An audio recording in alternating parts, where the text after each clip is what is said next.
Hi viewers, welcome to our channel. ప్రస్తుతం మనతో పాటు సీనియర్ జర్నలిస్ట్ దాము బాలా సార్ వారితో మాట్లాడదాం. నమస్కారం సార్. కాంగ్రెస్ పార్టీలో వైసీపీ విలీనం కాబోతుంది అన్నట్టుగా షర్మిల గారు చెప్పినట్టుగా వార్తలు వినిపిస్తున్నాయి సార్. మరి నిజంగా విలీనం కాబోతుందా? దానికి షర్మిల గారు యాక్సెప్ట్ చేస్తున్నారా? మరి మీరేం చెప్తారు సార్ దీనికి? నిన్న షర్మిల ప్రెస్ మీట్ పెట్టింది. ఆమె అనేక విషయాల మీద మాట్లాడింది. ప్రధానంగా ఆరోగ్యశ్రీ ఈ రోజు నుంచి ఆగిపోతుంది. హాస్పిటల్స్ అన్నీ కూడా దాదాపు 3,000 కోట్ల బకాయిలు ఉన్నాయి. సో మేము ఆపేస్తున్నాము ఆరోగ్యశ్రీ అనేది వాళ్ళ యూనియన్ ప్రకటించింది. చంద్రబాబు కూడా చేతులెత్తేందుకు కనబడుతుంది. దీన్ని కూడా మళ్ళీ జగన్ అకౌంట్లు వేస్తున్నారు. జగన్ 1,600 కోట్లు ఆరోగ్యశ్రీకి అప్పు పెట్టాడు అని చెప్తున్నారు. లాస్ట్ జనవరి నుంచే పేమెంట్స్ ఆపేశాడు జగన్ అని.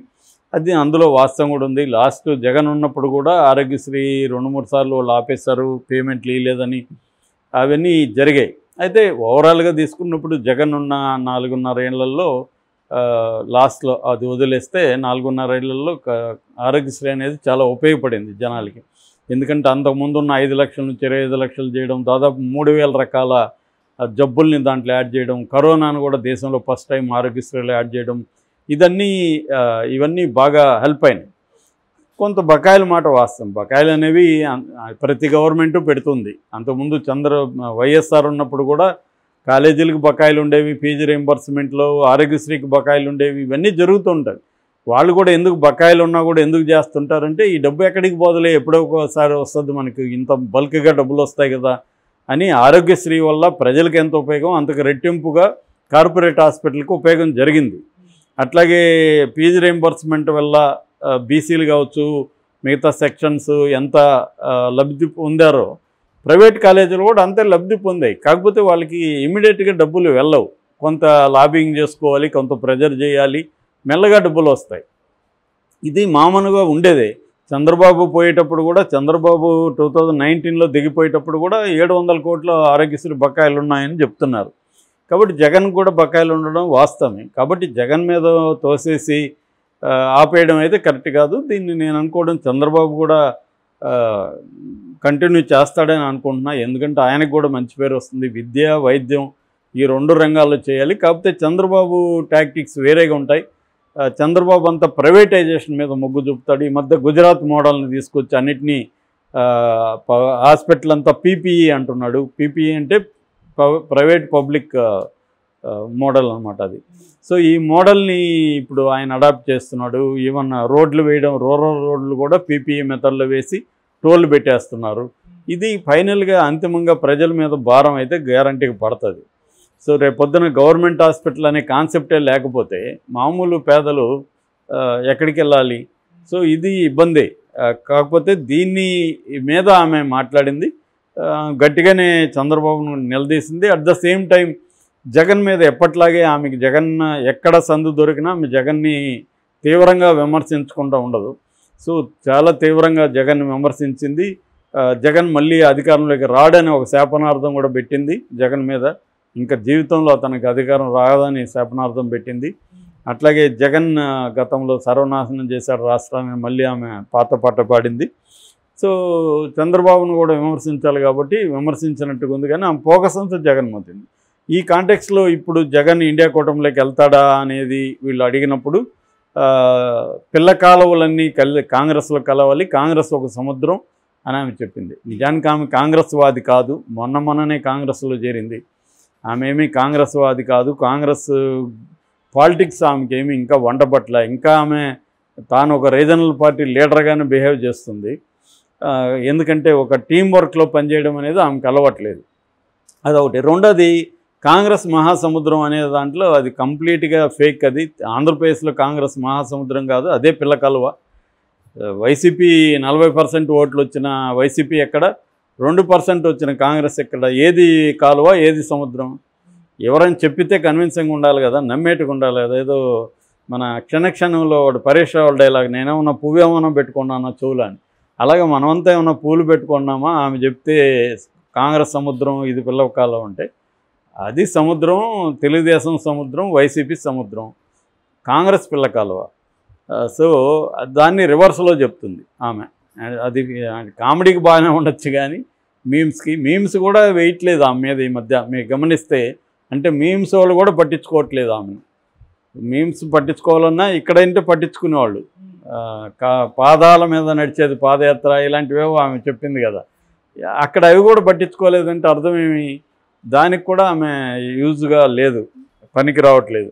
కాబట్టి ఆమె అప్పుడప్పుడు నేను ఉన్నాను అని ఉనికి చెప్పుకోవడానికి మాట్లాడడం తప్ప, ఆమెది పిల్లకాలువ, ఆ పిల్లకాలువ ఇంకా తగ్గిపోతుంది.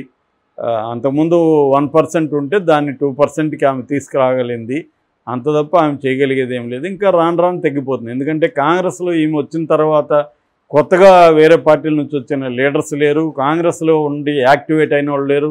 ఉన్న వాళ్ళని కూడా ఈమె తను విమర్శిస్తుందని వాళ్ళని సస్పెండ్ చేయించింది అధిష్టాన వర్గంతో మాట్లాడి. అధిష్టాన వర్గం కూడా ఏంటంటే ఇంకా ఎవరు గతి లేదు, ఈమె ఏదో ఉంది కదా అని వాళ్ళు ఇది చేస్తున్నారు. ఒక్కసారి కానీ జగన్ ఇండియా కూటమిలోకి వెళ్తే ఈమె బయటకు వచ్చి ఈమె మళ్ళీ ఏ తెలుగుదేశంలోనో జారాల్సిన పరిస్థితి ఈమెకు ఉంది, లేదా కొత్త కుంపటి పెట్టుకోవాలి. అంతేగాని రేపు జగన్ అవసరం కాంగ్రెస్కి ఉందా లేదా అనే దాన్ని బట్టి కాంగ్రెస్ డిసైడ్ చేస్తారు తప్ప జగన్ ఎందుకు దీంట్లో పోయి విలీనం చేస్తాడు? ఏమన్నా బుద్ధుండే మాట అది? అసలు మీనింగ్ఫుల్ ఉందా? ఇక్కడ ఇప్పుడు బీఆర్ఎస్ అన్నా విలీనం చేస్తాడంటే కొంతమంది నమ్మే ప్రసక్తి ఉంది. ఎందుకంటే కేసీఆర్కి కష్టాలు ఉన్నాయని. ఇప్పుడు జగన్కి కష్టాలు ఉన్నాయి అక్కడ. కానీ జగన్కి కష్టాలని కాంగ్రెస్ తీరుస్తుందా? బీజేపీ తీర్చగలదు. ఆ మాటకు వస్తే అంత వరస్ట్ పరిస్థితి వస్తే జగన్ వైసీపీని తీసుకెళ్ళి బీజేపీలో కలిపితే అర్థం ఉంది. కానీ కాంగ్రెస్లో ఎందుకు కలుపుతారు? కాంగ్రెస్ ఏమన్నా ఇప్పుడు అధికారంలోకి రాబోతుందా? నెక్స్ట్ వస్తుందో రాదు తెలీదు. వచ్చినా కాంగ్రెస్కి ఎన్ని సీట్లు వస్తాయో తెలీదు. అదొక పెద్ద కుంపటి. అది ప్రతి ఒక్కరికి అక్కడ ప్రధానమంత్రి కావాలి కాబట్టి ఆ కుంపటి ఎన్ని రోజులు ఉంటుందో తెలీదు. అట్లాంటి ఒక దాంట్లో పోయి ఇప్పుడు జగన్ కాకపోతే ఇండియా కూటమిలో చేరే అవకాశం ఉంది. ఎందుకు? అక్కడ డోర్ క్లోజ్ కాబట్టి. అతను ముందు ఉన్నవి 2 ఆప్షన్లు. ఒకటి బీజేపీతో ఉండాలి. బీజేపీ నాతో ఉండడానికి నేను ఒప్పుకొని అన్నప్పుడు ఏం చేయాలి? ఇంకా అతను కూటమిలోకి జాయిన్ అవ్వాలి. జాయిన్ అవ్వకపోతే అతనికి సపోర్ట్ సిస్టమ్ అనేవి లేవు. చంద్రబాబు నుంచి కాపాడలేరు. చంద్రబాబు కాంగ్రెస్లో కూడా పోకుండా ఉండడానికి స్ట్రాటజీలు వేస్తున్నాడు. కాంగ్రెస్ కూడా డోర్స్ ఓపెన్ చేయట్లేదు ఇప్పటివరకు. మొన్న ఢిల్లీలో కూడా కాంగ్రెస్ని పిలిస్తే కాంగ్రెస్ రాలేదు, మిగతా పార్టీలు వచ్చాయి. మిగతా పార్టీలు కాంగ్రెస్ మీద ప్రెజర్ తెస్తున్నాయి. కానీ మిగతా పార్టీలకు కూడా ఇప్పటికిప్పుడు జగన్ అవసరం ఏమీ లేదు కాబట్టి వాళ్ళు కూడా బీభత్సంగా ఏమీ ప్రెజర్ తేరు. కాబట్టి కాంగ్రెస్ ఇండియా కూటమిలోకి జగన్ చేరడానికి కాంగ్రెస్ ఇప్పటికిప్పుడే ఒప్పుకునే పరిస్థితి కనిపించట్లేదు. అది వాస్తవంగా ఉంది. అంతవరకు ఆమె చెప్పచ్చు. కానీ అది పిల్లకాలువ మాది సముద్రం అంటే మాత్రం అంతకంటే కామెడీ ఇంకోటి లేదు. పెద్ద జోక్ అది. ఎందుకంటే ఆమె పిల్లకాలువగా ఉండి తాను భ్రమిస్తుంది. అంటే చాలాసార్లు మామూలు పాములు కూడా నాగుపాముని భ్రమిస్తుంటాయని చెప్తారు. అలా ఫీల్ అవుతుంటుంది అది.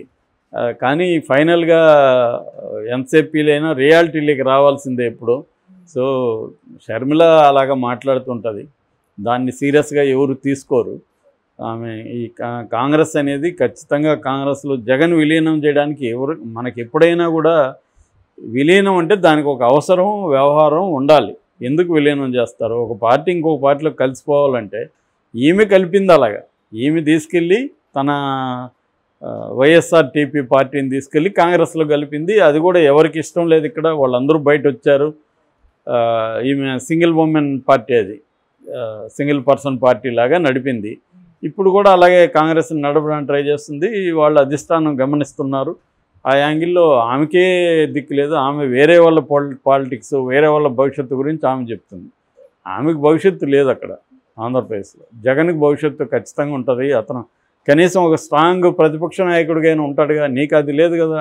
స్ట్రాంగ్ ప్రతిపక్ష నాయకురాల్లాగా ఉండడానికి నీకేముందాడా? సో అది బేసిక్గా.